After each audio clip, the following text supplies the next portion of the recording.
here to share with you the overview of my organization, Thai Health Promotion Foundation, or Thai Health in short. As Khun Rangsan mentioned before, the Ottawa Charter for Health Promotion provides a paradigm shift in addressing public health issues by emphasizing the crucial roles of non-health sectors and socio-ecological approach to public health. It encouraged the collaborative approach to health promotion that aims to promote health through addressing the social determinants of health. That include factors like individual lifestyle, living and working conditions, and more other social conditions, as well as access to the healthcare. In order to address the NCDs which caused by the unhealthy lifestyle and also to achieve the sustainable development goals. Let me share a little bit on the arguments that we advocate to the policymakers in setting up Thai Health 20 years ago. First, the high burden of disease from NCDs. Like in many countries, NCD is the leading health threat in Thailand, and to develop policy to address the risks is challenging because both health sector and non-health sectors such as trade, agriculture, transport, etc., often develop incoherent policies due to conflicting mandates. But the organization like Thai Health can work across sectors to address the risk factors of NCD. The second is the rising healthcare cost. Of course, having a new organization that enables people to be healthy will help them to spend less money for healthcare. Third, existing healthcare system focus more on curing the sickness rather than promoting good health. So it was more like sick care, not healthcare. Fourth, in morality aspect, the tobacco and alcohol industries should pay the extra tax to society, and the government should use the revenue to solve health problems caused by those harmful industry. Last, the need to strengthen health promotion hand in hand with UHC, because sustainable health promotion can help reduce government's burden of healthcare and allow for UHC to be financially feasible, especially in the long term. For the overview of Thai Health, Thai Health is an autonomous state agency that supports health promotion movement in Thailand. It was established via Health Promotion Act of 2001. It receives an innovative and sustainable funding from 2% surcharge tax on tobacco and alcohol products. Thai Health is overseen by dual multi-sectoral bodies, which are the first is the Board of Governance, comprised of 21 members, chaired by the Prime Minister. The board has authority to set policy, regulations, strategies, and budget, as well as oversee the management structure and other guidelines of the organization. Second is the Evaluation Board, comprised of 7 members appointed by the Cabinet.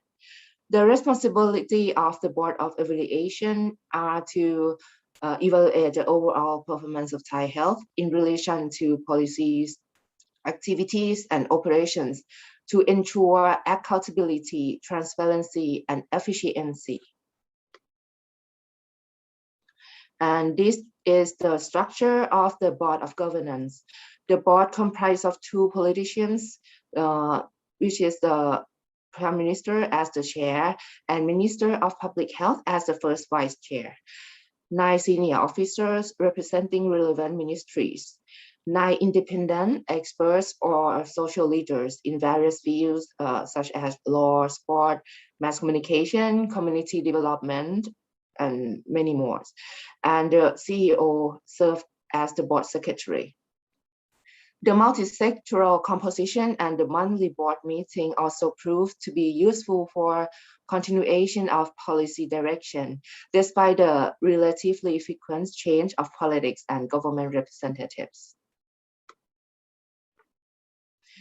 Thai Health income is from the new source of money, which is 2% surcharge on top of the excise tax from tobacco and alcohol products. The amount is 130 million US dollars in 2019, or around $2 per Thai citizen, which is not very much. I would like to stress that the 2% was collected from the harmful industry, not from the government's wallet, who still collect full amount of the excise tax under their jurisdiction. However, our budget is still very small proportion compared to the budget and expenses of the Ministry of Public Health and the national health expenses or the government's overall expense. When compare Thai Health budget with the Ministry of Public Health plus National Health Security Office or NHSO budget, it shows that from 2010 to 2017, Thai Health annual budget is only 1.4 to 1.9% of the budget of Ministry of Public Health and NHSO combined. Thus, the innovative funding like ours is used as a multiplier or a catalyst to synergize and leverage the conventional and much bigger pool of budget. It should not be used for the same as routine work of the government because it will not make much difference that way.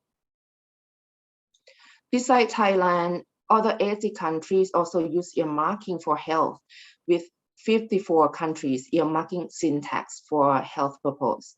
Among those 54 countries, 35 of them receive or a portion of revenues from tobacco tax. 9 of them receives revenue from tax on alcohol sales, and 10 of them got revenue from tax on other goods that can negatively affect health, such as sugar, sweetened beverage. Maybe you should think and discuss with us what is the basis of this sin tax in your country context due to our discussion segment later. And this is a sample of how countries use sin tax for health. For South Korea, the financial resource for health promotion fund come from health promotion charge levied on tobacco products. Philippines earmark tobacco and control and alcohol tax to help achieve UHC through subsidized insurance coverage for the poor. And for Vietnam, they use earmark tobacco tax to generate sustainable funding for tobacco control. Thai Health mandate translate to 15 master plans as shown here. We have plans that focus on health issues such as alcohol, tobacco, road safety, food, physical activity, etc. We also have setting-based plans focusing on promoting health in community, organization, family, as well as vulnerable populations.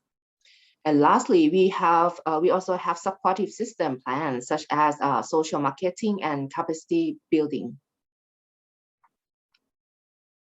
Most Thai Health plans were proactively implemented through strategic partners, which include both government and non-government organizations for tackling major issues like tobacco and alcohol control, food, physical activities, health system. Proactive grants account for 90% of Thai Health budget, while 10% is for open grant, which are micro grants that open up opportunities for local communities around Thailand. As you may now see, Thai Health's multi-sectoral approach is at the core of our working scheme.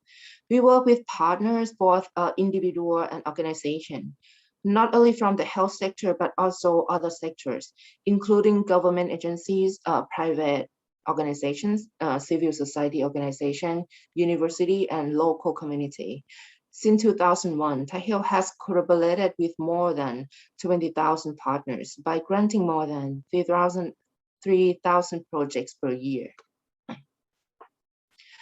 And this shows our core strategy called the Tri Power strategy.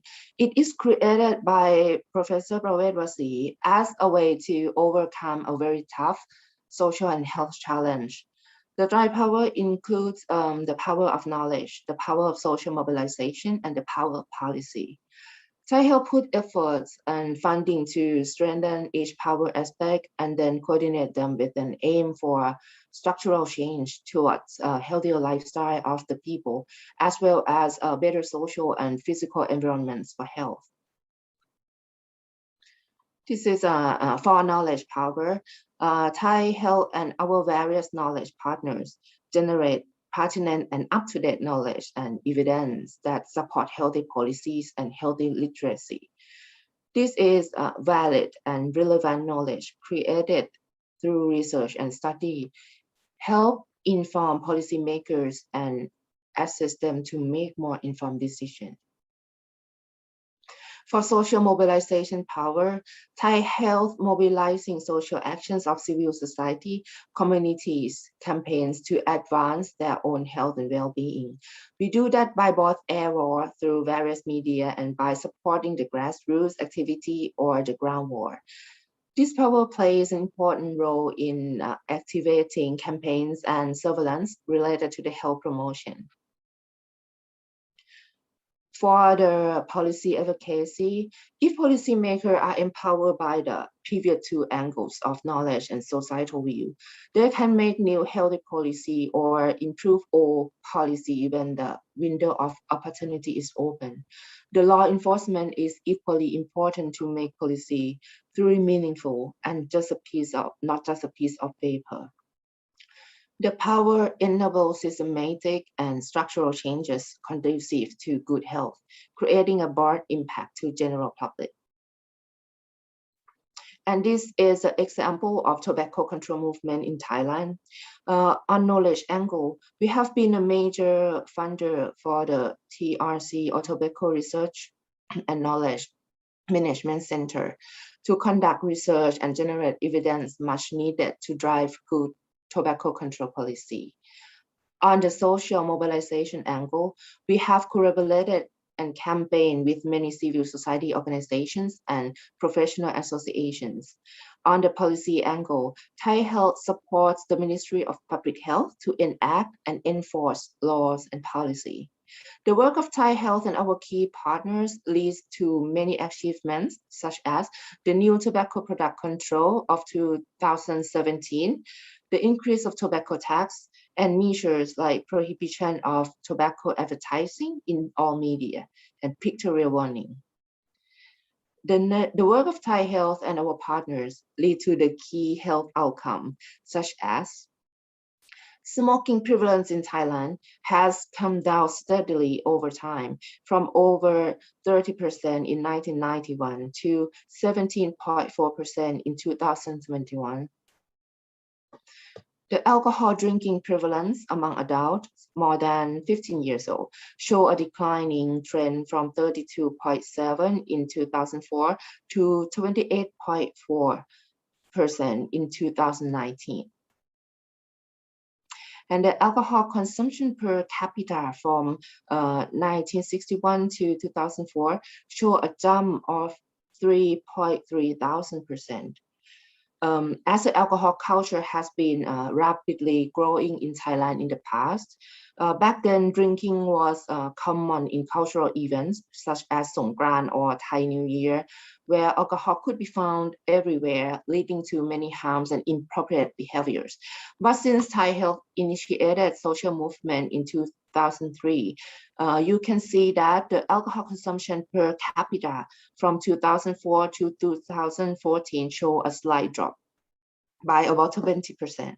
One of the approaches that Thai Health and our partners use to solve this problem is to shift the social norms towards non-alcohol cultures and supporting better alcohol control laws. The alcohol consumption at harmful level or the heavy drinkers also has decreased over time for both male and female. On physical activity, the number of runners for health in Thailand have increased from 5 million runners in 2012 to 11.9 million in 2016 and to about 15 million in 2017. It shows the increasing trend over time, but unfortunately, since 2020, the COVID-19 pandemic and government restriction measures have resulted in the decline of the runner numbers.